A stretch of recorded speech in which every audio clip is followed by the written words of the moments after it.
so much. Thanks everyone for coming and joining us this evening. I'm really excited. Our first poet this evening is Mary Vlooswyk. She's a poet who searches for mysteries beneath what the eye first sees. On the Prairie Fringe is her debut poetry collection. Her writing has appeared in Freefall, Prairie Fire, Wild Musette, Paper Dragon, Asahi Shimbun, Mother's Always Right, Gusts, Moonbathing, Whales Haiku, and various anthologies. She enjoys classical music and learning to play the cello. So please welcome Mary Vlooswyk. Thank you very much, David. I'm really honored to be reading with all of the wonderful writers tonight. Thank you very much to Shelf Life for hosting us, and again, Single Onion is just amazing to give us this platform. Thank you. I'm reading from my book, On the Prairie Fringe. I bound downstairs into my kitchen, stopped, plunged into the mystery of nature.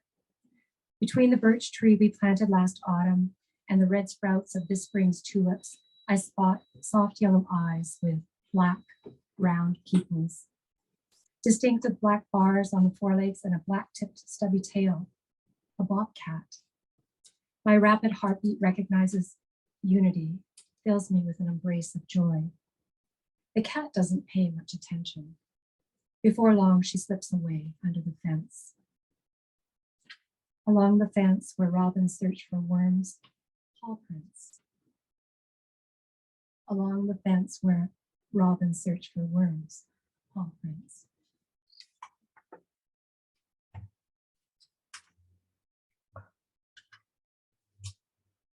The sun flickers over land that has passed through many hands. Pioneer and native women raised their families in harsh conditions. Egg money and children of yesterday, bronze statues located in Bow Valley Ranch Artisan Gardens, open a door, reintroduce those who previously stood here. These statues are testaments to survivors.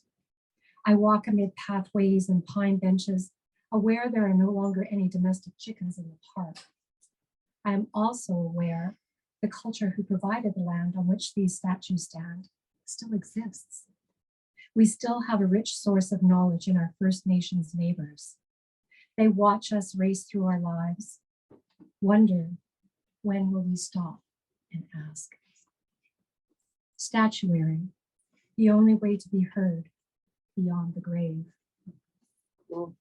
Statuary, the only way to be heard beyond the grave.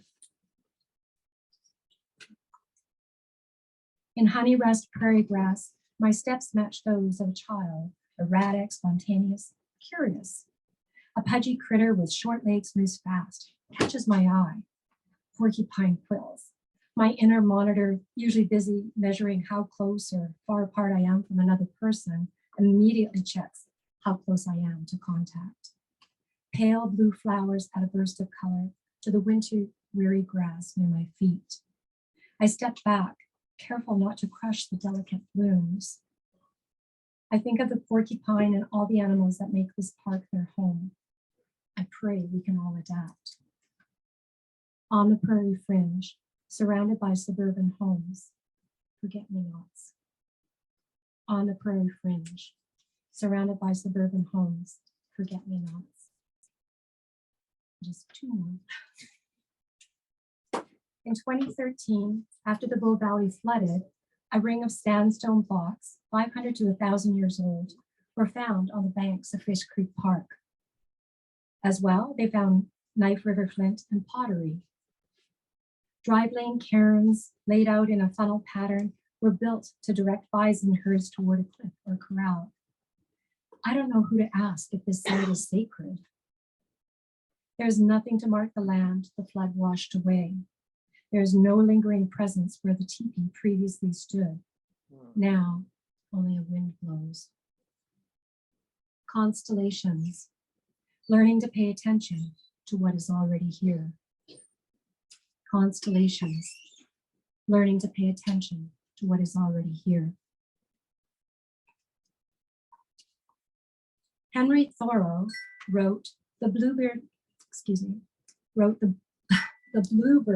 carries the sky on his back. I pause, look. Evolution was once synchronized with food, habitat, and weather. Now it's in a wooden nest. Fragile beauty hatches in a man-made box. I cannot turn away. I find time, make space in my life to pay attention. Erratic weather patterns, larger forest fires, raging floods demand we take notice. Bluebirds fly with a chill shadow on their wings. Refrain, part of the song we carries us. Refrain, part of the song we carries us. Next up, we've got Bertrand Bickersteth. Bertrand is a writer and educator who was born in Sierra Leone and raised in Alberta. His work is deeply rooted in questions of Black identity and the confluence of place and space. His collection of poetry, The Response of Weeds, won multiple awards, which is being a little modest because you don't actually mention all the really cool awards you won for that. His poem, Soil, is featured in Biblioace's Best in Canadian Poetry 2023, and his essay, Slavery and the Making of Alberta, won gold at the Alberta Magazine Awards. And he's currently working on a collection of poems highlighting the history of Black cowboys in Western Canada. He lives in Calgary and teaches at Olds College. So please welcome Bertrand. David, thank you for that introduction. You know, when it comes to bragging about one's poetic achievements, I think I just get all Canadian like the rest of us. Right? You know, we just humbly kind of shiver inside, and yeah, what else can we do? I want to thank a lot of people. First of all, Shelf Life Books for having this event. I can't tell you how much I enjoy being back in real life with people in 3 dimensions and things like that. Yeah, honestly, I really do enjoy it. Absolutely. Also, it was a pleasure to hear that poetry. And Mary, I was surprised that you stopped so soon. I mean, I just heard this thing on As It Happens that there's some band that no longer does, you know, they don't come back for any kind of, what do you call that? Encore. Oh, encores, thank you. Yeah, that's right. And so I was thinking, yeah, we should get an encore, I think. That's what I was thinking. Yeah, for sure, exactly. So, you know, I'm going to take my full 10 minutes, basically. That's what I'm saying. Yeah. But also, thank you to Danielle and to Weyman for whom we are actually here, because congratulations, you guys birthed another couple of books of poetry, and it's always lovely to get more poetry put out into the world. So thank you very much. I think a lot of people don't realize how painful and laborious that whole process can be. But thank you very much. So congratulations to you, and everybody, please do check out their works there and up there and pick those up. So I was going to thank Weyman last because he just invited me in at the last minute for this. And I felt like I was crashing the party. No. No, yeah. No, yeah. Crash it. Crash it. Yes. Yeah. So thank you, Weyman. I do appreciate you allowing me to come in here and crash. It's great. You know, I hadn't finished choosing the poems that I was going to read, so I will read from The Response of Weeds, but I thought, if you don't mind, Weyman, I'm going to add a couple of new ones that I'm working on from that Black Cowboys history. They're still cooking in the oven, so a little bit experimental, trying it out on a live audience. I will say, though, funny thought comes to mind when it has to do with experimental poetry. So I have been published in a lot of places, but I've never been published in Filling Station. You know, local, experimental. I know, yeah. Rude. And it's rude, Shame. isn't it? Right? Shame, yeah. If only I knew, like, someone who was an editor or someone who had edited at Filling Station at some time. Because, yeah, I see this guy is shamefully. Shame. So, Nice. okay, I've got lots of shame and blame going around here. So maybe I'll try a couple of those poems that were totally rejected by Filling Station. Okay, I'm going to begin with some random poems. Some random poems. I think I'm going to choose the blue ones today. This is what I'm going to do. I don't remember what they are, but I feel blue today. So let's see what we got here. Oh, that's a good one. I like that one. Okay. All right. So this first, what time is it? Yeah. Okay, so this first one is called Clark Kent on the Prairies. Looks like we're doing 3 from this one. Clark Kent on the Prairies. And how about that, eh? After all, he grew up here too, or somewhere else like here. Cornfields were his playgrounds. The echoes of spaciousness were bandied about by minute wildlife in his evening experience. Sure, he could see for miles in any direction. And weren't these things our familiar too? Remember kryptonite, the chronic weakness, a chunk of the past recast as the recurring question of home? That's Clark Kent. That's so I'm Clark Kent. Just yeah, we're all Clark Kent. So as David alluded to or stated in the introduction, a lot of my work, all of my work, is centered on questions of Black identity on the prairies. And so some of the things that I like to address is history. Others have to do with biography. This one happens to do with geography. Okay, and so I'm going to read just a little bit here, my second blue poem about these empty flatlands. Okay, it's called These Empty Flatlands. Now I'm looking at a field. There is a scarecrow looking back at me. We look at each other. 2 straw men marking out the edges of these empty flatlands, stuffed with their essence. Then I notice the scarecrow has no face, has no eyes, is not interested in looking, is not capable of seeing me. Geography. And my last blue poem here, let's see what it is. I tend to know. Oh, I don't think I can read that one, actually. Yeah. Can you read one pink one? Oh, yeah, I'll read a pink one. I think, yeah, we deserve pink, right? Yeah. Yeah. Oh, here's a good pink one. Okay, so this is another geography one, but it's more landscape. Okay, it's nice and short as well, like the other ones. And then I think I'll finish off with my rousing newest piece that it's an anthemic piece. So I'll try that one. Okay, so this one's called Past the Surface of Whiteness. Now I'm looking at a field, coping under a layering of spring snow. A moment ago, it was actual spring. A moment before that, it was permanent winter.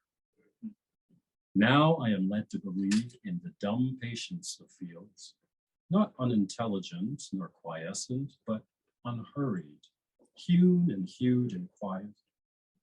If whatever dreams beneath poked a tendril of color past this new surface, it would provide a new birth, starving in a world of white or startling. Pink poem. More pink. There are many pinks in there I like, but I'm coming close to my 10 minutes now. Yeah. Okay, so I'm gonna squeeze out, I'm gonna give you 2 poems here. These are my new experimental poems. Nothing from Filling Station, by the way. This first one comes from the series on Black Cowboys, and it happens to be called The Whale. It's a fictionalized story of John Ware, a famous Black cowboy from the area. I'm fictionalizing his childhood, is what I'm doing here, okay? So here's an incident from his childhood, which we don't know ever happened. The Whale. Boy saw a whale just lying there, its face half obscured, half obvious, an unseen blot on the prairie. The whale, the entertainer, somehow still had a song inside. But now it reverberated with the roots below, rhizomes of rhythm riddled with the mystery of subaquatic sound. At the same time, the wind wound its way along the contours of the prairie floor, which was the creature's width. Grasslands rippled along its girth, Its solemnous fullness was fescue. Its beauty arose as butte. At any moment, the whale might roll toward the west and send squalls of unfarmed harmony across the unmade plains. At any moment, one of the cows Boy was responsible for might detach herself from the herd, might amble toward the center of the song, might move with the majesty of a whale, out of time, glide along glacial-fluvial fallout, might measure her meaning in the flood of unmoored history, still swelling, still buoyed. I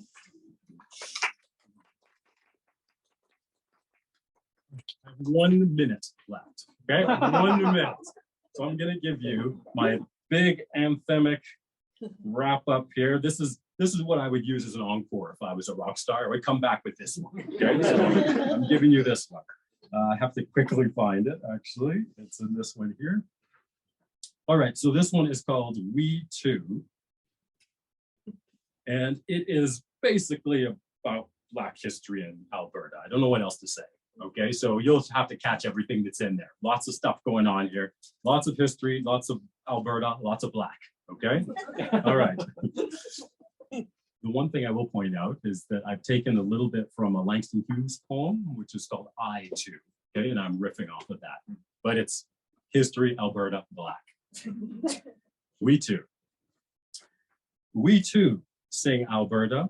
From the first jail in Calgary and the wrong belonging of this familiar place, we too sing the cyclone, the song of Cyclone, the big black buck. Two, sing for Cyclone, like Cyclone, the big black buck, the eternal northern star of the greatest outdoor show on earth. We too wail in these northlands, this side of la rivière de la paix. Oui, tu peux chanter, il te faut chanter ici aussi. This foe was not our fault. This dislocated Harlem farming, up back at Athabasca, you called, we responded. All right, all right, all right, now we are okay here too. NKS, MS, MO, and O, even IL here too. And we too sing Alberta. The Babylon song rounded up along the erupted Rockies, one renamed ridge, and the evaporating, elevated grain. The faded stain of segregated schools, the suppressed success of our homes, steaded in the prairie bush, the land, its hues, the language we use, the simple blues of hues with the grinning Jews of where granted by McEwen, our prairie uncle. Two, the bellows in the bowels of the overground railroad. We sing, portered and pulled mad, prairied by night, moonstruck by the days of a Chinook shine at the hill's foot. Shuffling to the pulse of black blood, we were babies born in tar sands, but we are not from here. Sing the refrain, where are you from? You know, this beat, this rupture may sound wrong to you, but we too sing this strange Alberta song. Thank you.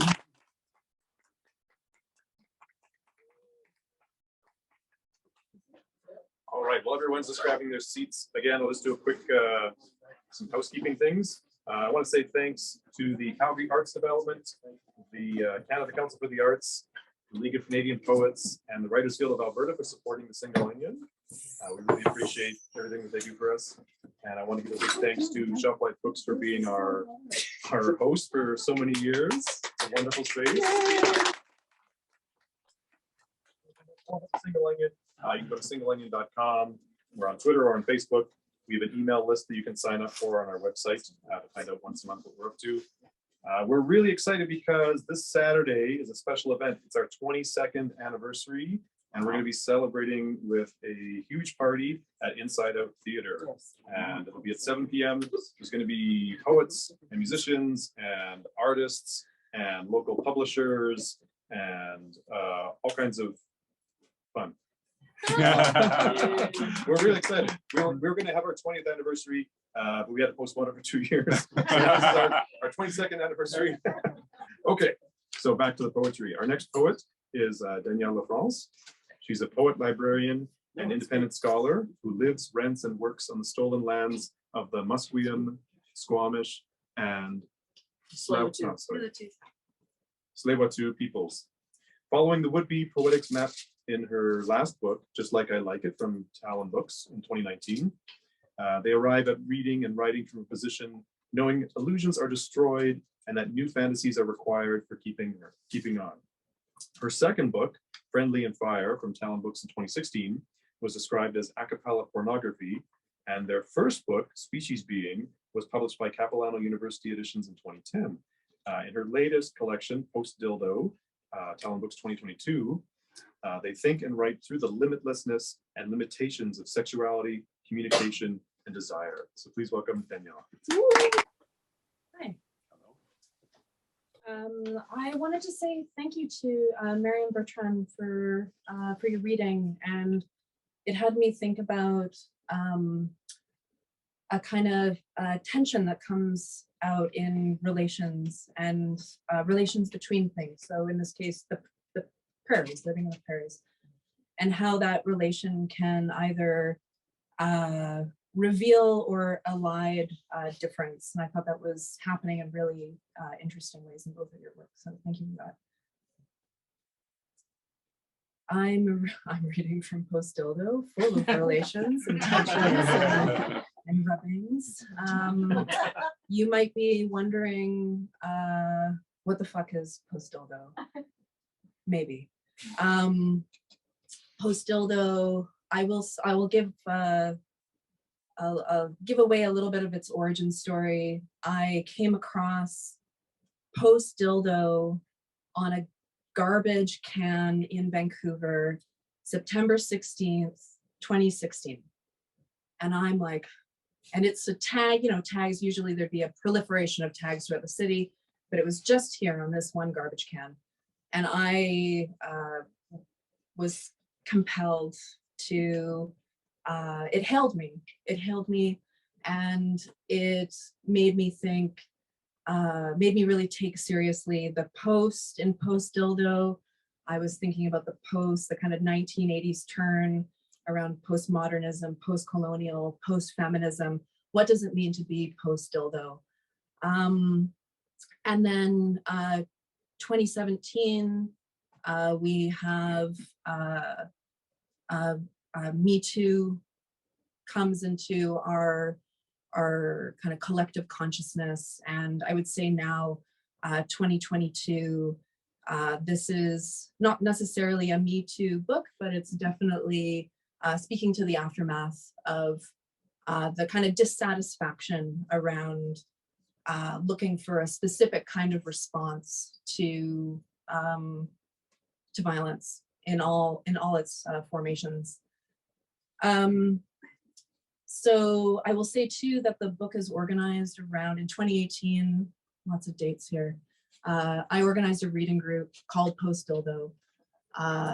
And we, just as we were encroaching upon kind of resistance to the reification of patriarchal colonial structures of knowledge, I had us talking about animal relations. And I was thinking about, if we can't communicate to one another, let's think about how we project onto others. Let's think about how we authorize one another. And I was using the kind of the animal as a way to think about that. So, and I was thinking, Weyman, where you're asking, what does it mean to be human? I would probably say for Post Dildo, it's a matter of what can make us non-human. So tonight, the way I'm organizing this reading, I guess I'm very blue. These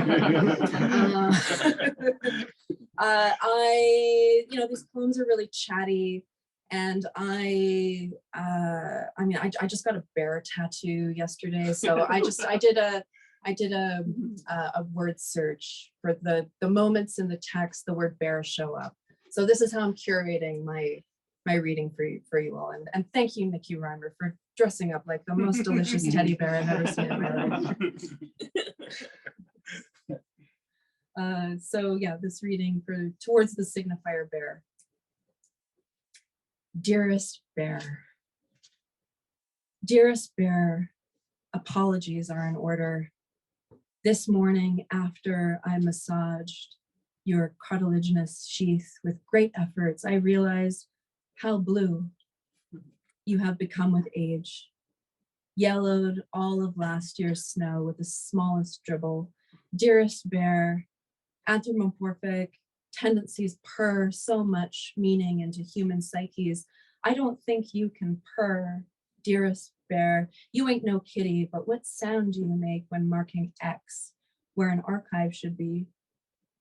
Dearest Bear, I really do truly think inviting animals convenes an entry point to deliberate upon how you plus I project traits plus qualities onto everything. Who truly knows how animals think? I often find happily plagiarizing a sex act can be a replacement for sad politics, which only gets eyes soggier. I rush a spate of depravity. Dearest Bear, do you think I accept this violence adhered to all sensual relations? Prudishness advances a wild bush. I really do think pulling my head off is a perfect antidote to traumatize. Dearest Bear, I love you. Please pull my head off. Dearest Bear, I want you to get sloshed while I go acephalic. One day I will think worse. Dearest Bear, do you think I am questioning too much? I would like more time to have fun, but these signs have impinged a desire to go properly headless. If playfulness plus constant pleasure are indeed false alternatives, then I must seek a new game. I would like not to be complacent, to stay in motion, albeit I bend to shackled whims. Dearest Bear, did you catch that down there? My pleasure is not bound to I, but rather bound to an intensity located on this tongue. You eat out poison, put it on my bill. Do you know how much I love you? Do you think I am silly for loving you so much? Have you pulled my head off yet? Why am I still thinking, do it, love for forever, Murray? Has anybody read Marian Engel's Bear? So that last one was for the few of you who read that 1976 Governor General's Award-winning Canadian Lit classic. Waste treatment, a structural possibility for reciprocity. Everything about you tastes like a treat. Not every animal can be a majestic stag. Some eat trash. Food does not stop being food when food hits a landfill. I will try to be just as adaptable. Animals eat you because in 2013, Americans produced about 254 million tons of you. I cannot be mad at animals for loving you. A population of white storks cancels a migratory flight south in favor of gorging you. A jewel beetle fucks you, plus refuses to let go, even when baked to death under an Australian sun, even when becoming dinner for marauding ants. A beer company takes pity, changes their bottle design. You take years upon years to decompose. You take it slow, just like I like it. Because of dumps of you, kelp gulls peck into a mammal's exposed flesh. Because of you, there were an average of 48 bear-inflicted injuries each year, plus more than 100 instances of property damage. My favorite. Bears don't count down, moralizing, proprietas. Dominant male baboons set a tone for arrest of the baboons. Each day there is a battle over you until some of you infect them with tuberculosis, killing them off in one fell swoop. Only those who never had a chance to dine on you survive. Nobody steps up to fill a power vacuum full of you. Threats, swipes, plus bites are replaced with affection.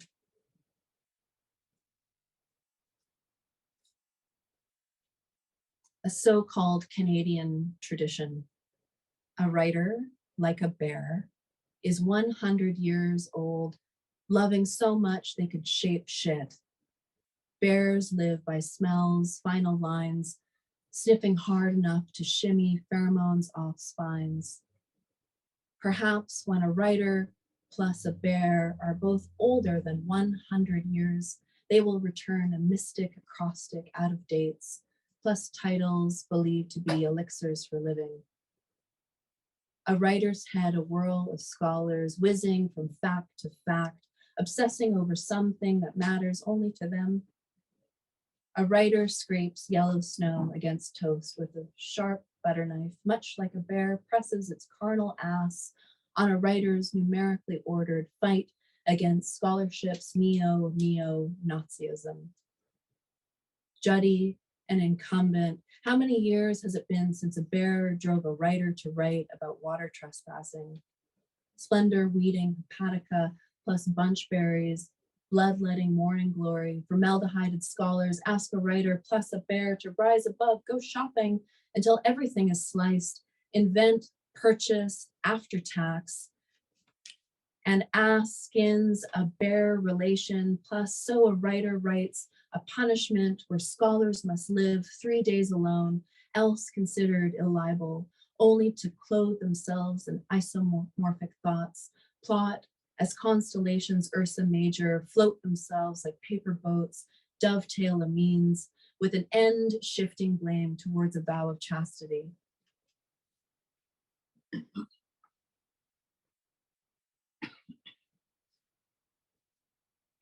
Corpse rose. Playing dead is sometimes an only way you plus I orgasm in medias res. Good think there are symbolic orders driving this whole operation. Why? Because how would you plus I know how to cooperate? Like how bears roar intentions. A lot of charm can go a little way. Actually, a bear stands on its hind legs to better identify what has caught its attention. Good think there is a waiting room with 70s walls plus 90s chairs. Why? Because humor, like dreams, can be related to unconscious content. Paging Dr. Freud, every possible outcome speaks a kind of instantaneous, dragging lethargic legs with a sigh. Why? Because wise animals don't need to talk a fool, may ask again to tell a truth that influences grain spillage so that you plus I are points of reference for some diagnosis. Why? Because everybody dreams of cutting ties plus living now. Good think there is that much more history to draw blood from. Righteously perceiving British slang is an aggressive pleasure, so stay away, you well Larry Git. Every possible outcome roars, struggled speech, a Greek myth roaring a story of Callisto, replacing misconceptions with facts. Why? Because playing dead only goes near far.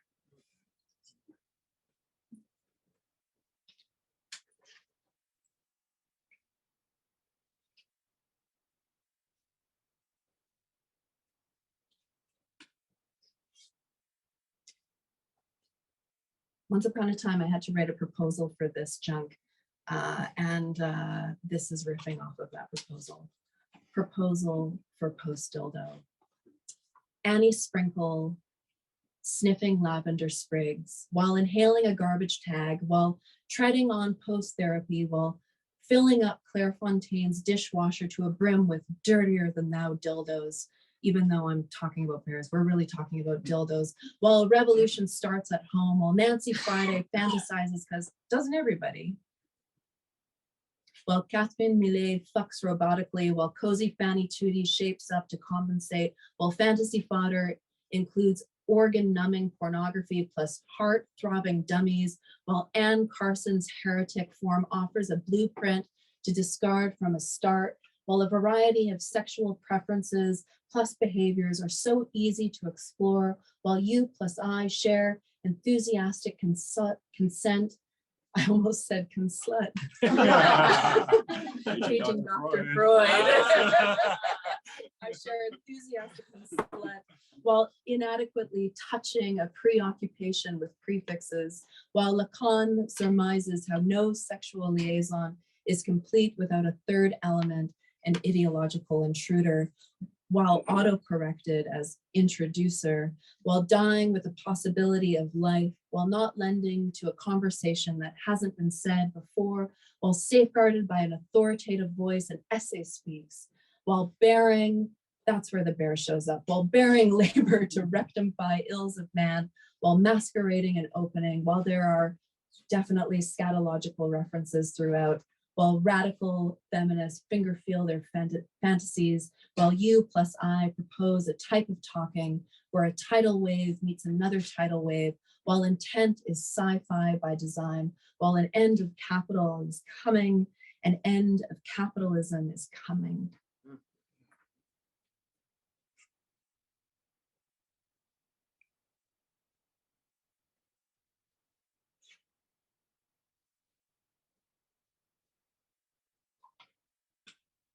Erotic fragments for post-dildo. For my pal Chloe Alexander Thompson. Looking for headless, spicy fun. Looking for someone to come inside so I can squeeze it out. This one's for you, Calgary. Yeah. Looking to squirm across a kitchen floor like a slug. What am I if not a concept to stick an entire fist inside? Wait, I don't want fist, I just need a hand. With all digits jazzercised. Did you know, depending on dominance, one hand is jealous of another hand? So if you happen to be ambidextrous, you got it, babe. Looking to feel a sense of cold plus slick metal, slow right or left in. There are those who give a pretty penny. Looking for headless plus really horny. I can act dead, but plus still kick it. Looking for Yogi Bear to steal a picnic basket. I don't need love bullshit, just an endurant jaw. Please do something, anything before I reenact a kinky relationship with work. Looking to gouge you back. If you want a friends, I can be friends. If you want to shit, I can be shit. Occasional bipedalism transgresses that boundary underfoot. As for arrest, I pull heads off. Looking for a telepath who can read a mind over an unknown span of time, looking to receive fatal internal injuries from voluntarily submitting to such knowledge, looking to get ducked. Is it almost too depressing to poet about? Looking for underwater worlds that have far more natural abundance, plus diversity than terrestrial worlds. If you have 6 arms, plus 2 legs, plus enjoy a world that differs markedly from a world above a surface, show up. And I'm going to end with a poem that's dedicated to a fellow friend, comrade in the audience, Nikki Reimer.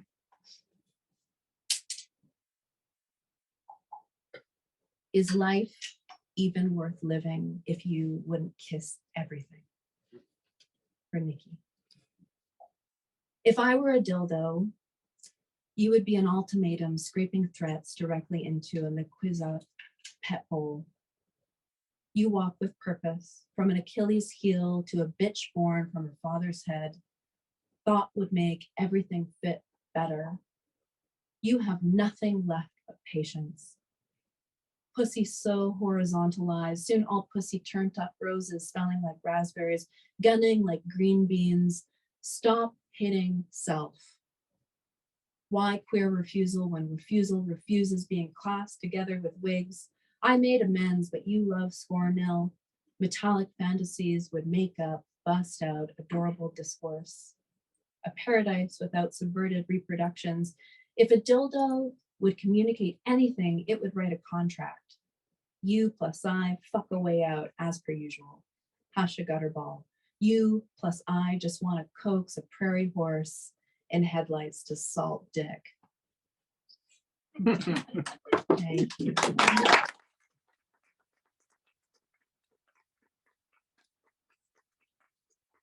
I'm gonna take a cue from you. Take it. I'm gonna do Encore. an encore. Yeah. I know I'm supposed to leave and come back, but let's just pretend.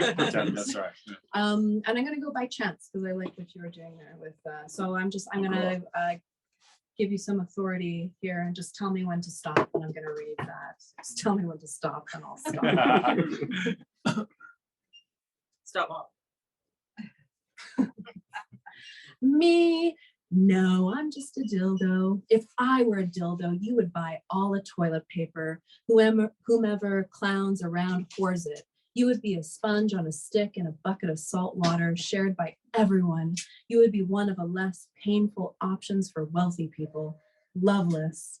One of those things wealthy people take for granted when not there. I would be day and night for you. Fantasy football, forsake a gangbang, flavor a gravy train. Oh, daddy, don't stop. You make loving fun for a gold dust worm. Never giving back again for a side of mail. A difference is in a dressing. You plus I always say that, right? French plus Russian have more in common with ingredients than identities, more in common with American imperialism than a national dish, blessing wealthy people with an eating well alert. Notice, no dumping, don't donate. Donating creates scavenging. Pathological accumulation emboldens parasitic land use. 1,000 islands straddle 100 square kilometers of an imaginary border, much like ketchup plus mayo straddle federal standards. Farmer-owned branding. Where does federal wealth come from? If I were a hoarder, would you sympathize? I'm just a worm. Plus, you can't take anything for granted. Oh, thanks for the encore. That was wonderful. We have one final poet this evening, Mr. Weyman Chan. Weyman. Weyman is a settler of Treaty 7 territory, lives and works in Mohkinstsis, Calgary. He's the author of 5 previous books of poetry, and in 2021, he was the recipient of the Latner Writers Trust Prize for Poetry. His latest book, right there, Witness Back at Me, Mismothering and Transmigration from Talonbooks, inhabits multiple voices in pursuit of home, healing from loss, and one's own connection to mothering, which binds us to each other and to the land. Please welcome Weyman Chan. Hi, everybody. This is 20 years since I wrote my first book, and it's really a powerful kind of thing because not only over that time I've gotten to share the stage with wonderful poets, and it's always fascinating that everybody's point of reference, if you use the phrase, our point of references get a moment to just shine. And as for, I forgot my book. Speaking of the ultimate point of reference. Yes, tonight there are pink points of reference and there are blue points of reference. And mine is pink. And so anyway, so thank you so much for to Mary who's read, and Bertrand and you. My mind is gone. Danielle with the encore. I don't know if I'm going to do an encore, but I just want to thank everybody and for the nurturance that is the Calgary scene in poetry, for David Martin, yeah, for Single Onions and everything, and yes, and for this lovely bookstore, and all my friends, so many that are hopefully watching, and as well as people here. And so, and also to my family, to June, to Stephanie and Janine. Janine just got a promotion at work. So proud of my daughter. And, you're hard to come by. I know, I've never been really promoted. I'm still a lab tech, yeah. Anyway, as for the book, I think the inspiration is the spirit of my friend Sharon Prue, who died in 2016 of cancer. And so we had many discussions about our pasts and how when you go through trauma, sometimes you just kind of float out of your body and become almost disembodied. And so, and the whole book is a tension between embodiment and disembodiment and what it is, like Danielle said, to be human. And so I'm just going to start off with the first poem, where I am actually talking to my 3-year-old self when I'm after my mom passes away, when I'm 2.5, and I speak through the voice of the son. The son speaks to his childhood. Mired in the Brahmin folds of deep distance, I watched you cry. You cry easily, for the kindness of strangers seems pace, like shovel sounds of another world. Airdrie to Calgary, you kept pointing at my weak stabs behind low cloud. Barely 3, your foster family explained to you, not your brother, that I had my PJs on. Night would arrive soon, convex and upturned on your skin. An occasional moo queried the farm. Please don't over-anglicize this family whose son would go on to abuse your brother. You were safe because Tim didn't want a boy who shit his pants all the time. Midsummer heat. Stooped as a blank page, you watch me cross the sky. Then you stand for hours behind the garage, spruce shade dappling the dogs who would not come near. They knew your fondness for clenching anything fur. There's a clear cup on the sill that catches. Morning light is the reason for breasts. Childhood, mutla, mutli, fussy 3s and 4s, count 3 fingers minus your head. Don't forget to bless Uncle Barry, bless Auntie Jill, not Tim. Can Anglicans tell when one prayer is missing? Without blinking, you tried to catch me, a failed conjurer. You mistook my warmth for atonement. I was only light. I had nothing to give you. Wrenched from the moon's reflective cool, you grew up before my eyes. For a time, you forgot who I was, and I felt safe. I returned to bossing the sky. Night splits off the dying patina. Mutla, mutli, will not occasion any sleep where a mother is driven off. Her father refutes us, and now you wish on me again. From one considered form to another, you cling needlessly. If you clench your eyes, I'll knit my way in. At worst, I stand for all things visible. Dare to look away. Swaddle your unicorn, stuff it with enough hope that proves Earth isn't a jury of one. Allow me to rescind your make-believe. But even as I say this, you look away. Such scorn cheapens us. Okay. Read the white paper, Sharon said. Oh, sorry. Sharon is Métis, and my whole life she's really been kind of educating me about the unspoken history of which we're just, many of us are just catching up on. And so, and the white paper being one of the very critical documents about the repression of the First Peoples. Read the white paper, Sharon said. Last year's rose hips hung like bugles along the bow. In search of sweet grass, mountain snow, scorched whiteness, that's not a threat. Devices flower up to their replacement, dew star, gopher. I too am split from monster. City lights ungloom those boys slaked out doorways verdant with throat. Sharon, what grasslings. I'd gladly stake my showers on April, sniffing out a dog's diary. Owl radar on hair, shuttling her camo over lovage and squirrel nuts, dead kindling that helped you fly above the tree line. If sorrow is a stomach on a pond or a clavicle, neither beside nor behind, if sorrow is an op-ed that helped me not die, will you witness back at me? That crowing blanket that helped you fly above your own terror? Sharon, if I get lost, if parchment was ever innocent of its writ, to not have at least 5 tricks played on you, if Foucault's panopticon threw the key away, no hiding place for the magpie bridge between Earth's unplanned birth and this white monster who cries rat, though Earth carbon copied me to be a small-scale ambition, if loam, loom, you lie unseen, undrummed from continuity's breeze, tundra avens, if love, don't say where or when, she copies us, Sharon, then strikes us down in fledgling colors of mud's tomorrow. If mola, stepmom's term for makes no sense, shed the diacritical transcriptase of its outdated toisan, would you witness back at me? I consent to bones under our Canadian shield, forsakens, forsworn to approximate ours, infratectonic to the skin, post-truck sign, post-truck sign, post-truck porcupine.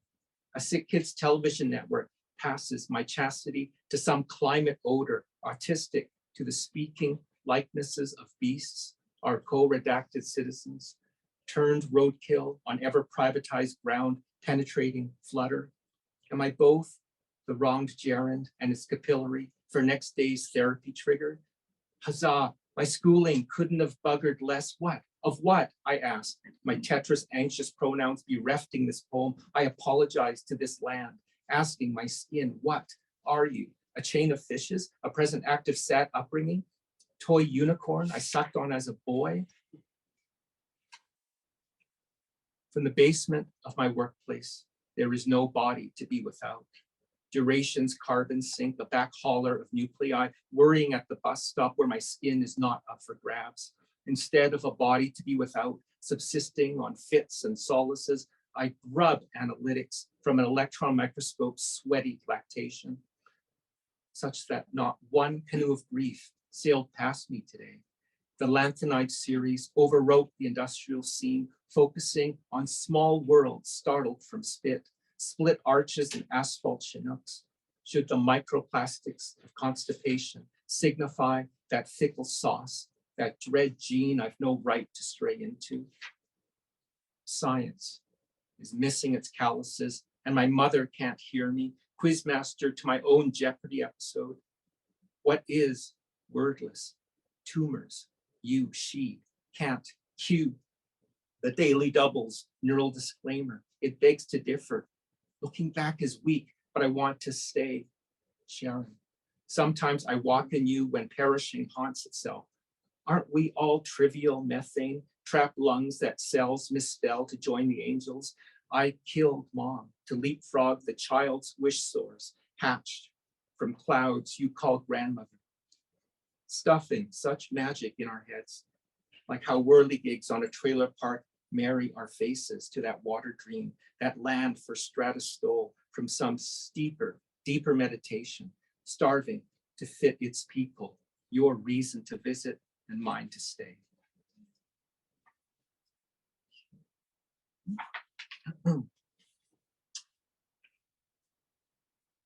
This one's called My Gaps in Learning. Another bleak transmission of lost steel manufacturing jobs.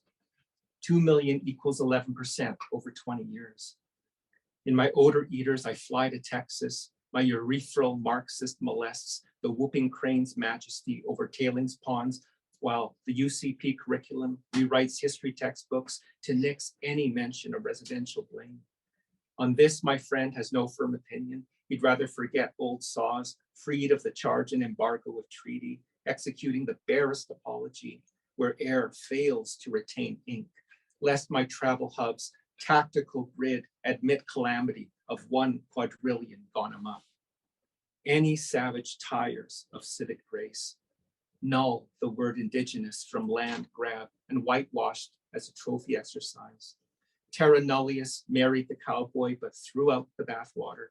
Blood quantum drew hand puppets over spirit animals, bred them out of land into team jerseys, cheered over interspecies radio.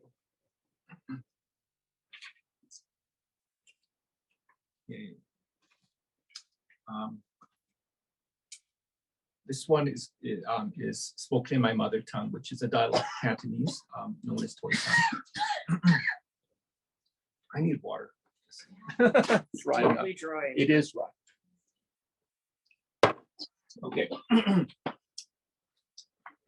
Ni bunga nai fly du mat a chi nam foi vong. Ni bunga nai fly du mat a means, why are you sloshing that shit around? Ni bung is you caring. Nai fly, onomatopoeic for reckless messiness. Dumot sticks it to the ether of common sense and moral capacity. Ni bunga nai fly dumot a chi nam foi vong. Chin refers to dust. Coincidentally, in Toisanese, Chin is Chan, my surname. I am dust. My first name in Toisan means great people. Great people of dust I am. Nam foi vong means messily scattered and inhaled to the point of choking. Ni bunga nai fly dumot a chi nam foi vong. Yes, great people of dust. I see in the curve of my snowshoe the buried nations we fought, transmigrated to backlists. Began as my stepmom's favorite whirlwind phrase to marshal order in the house, to be fought and won at all costs when tasked with raising 4 dissolute ragamuffins who were not hers. She a tidy freak. Now so many tidy nations freaking, cleaning and burying, looking both ways, feet tamping down the tamp-worthy, scattered and inhaled, earth diggers, earth doormats, earth forgetters, crop rotated and proofed to confound the sucklings.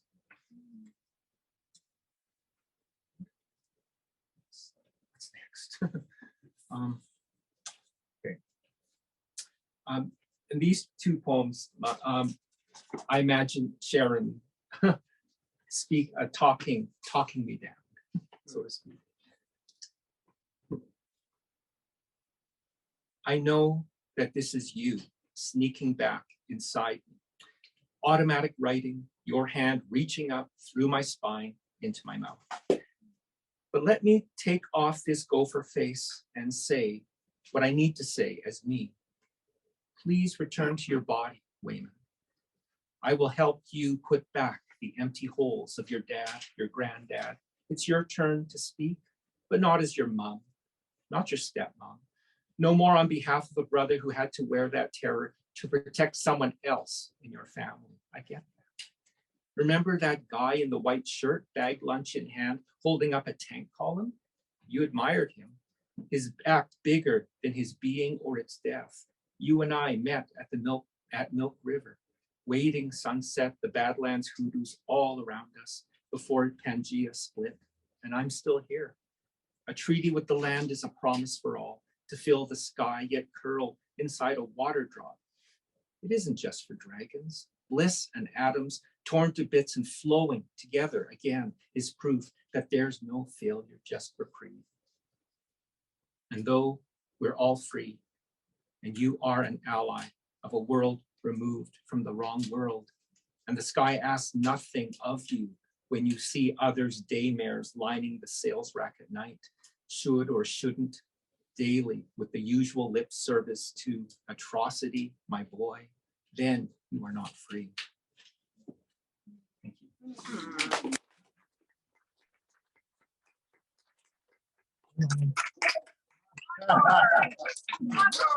Okay. Last one, for sure. Says Sharon, speaking as Gopher, missing an F. Our long story is a sliding scale where treaty lands are given up for 10 promises per visit, no indexing for inflation. We are 2.5 centuries past those paltry sums they still bury us in. Once upon a time, there was a forest deep inland where mothers from miles around buried their plowshares. By nightfall, their industry wielded moonstone axes, hacking the roots of their alphabet to a rainbow's end that would assume the whole. They grew fur and claws to become diggers of a great hole, flinging snow at Chinooks while empire recused the above world's battle, such that not even the rice paddy nor its bird spies could see nor hear where these digging women went, never to return to their families, says Sharon, speaking as Gopher. This is how a deep hole becomes a jig. This is how restless ones mark resting places, like a hand pushes through time markers in the year of lost children. Tiny breaths clench those closed flowers found without slaughter, sleeping. There was no slaughter, just drop the S, and what you get is laughter, also missing an F, which is the settler's trick, says Sharon, speaking as Gopher. All our children are in the mountain. They are the mountain, scrolled up and pocketed by her majesty in the sky's passing shows, time's goodwill. You know the waters are hers when she avidly insists, someone's in my chair. The spleen of settlers accumulating soft middles, no holes in the ground, just shiny floors of a sunlit hermitage. Sharon says, just a bit further, my girls. I see the way. Isn't this reason enough? She once asked me, if all of us came from women, shouldn't we be led by women, written of and spoken about by women? So where's the hole heaven dug in your eye? A question for all tribes. I want to thank all four of our poets this evening and everyone for showing up and the people who are joining us online. It was really wonderful. And I want to make sure that I remind you again that you can join us on Saturday to help us celebrate 22 years of Single Onion. And thanks again to Shelf Life Books for hosting us. And yeah, have a great evening, everyone. And be sure to check out the book.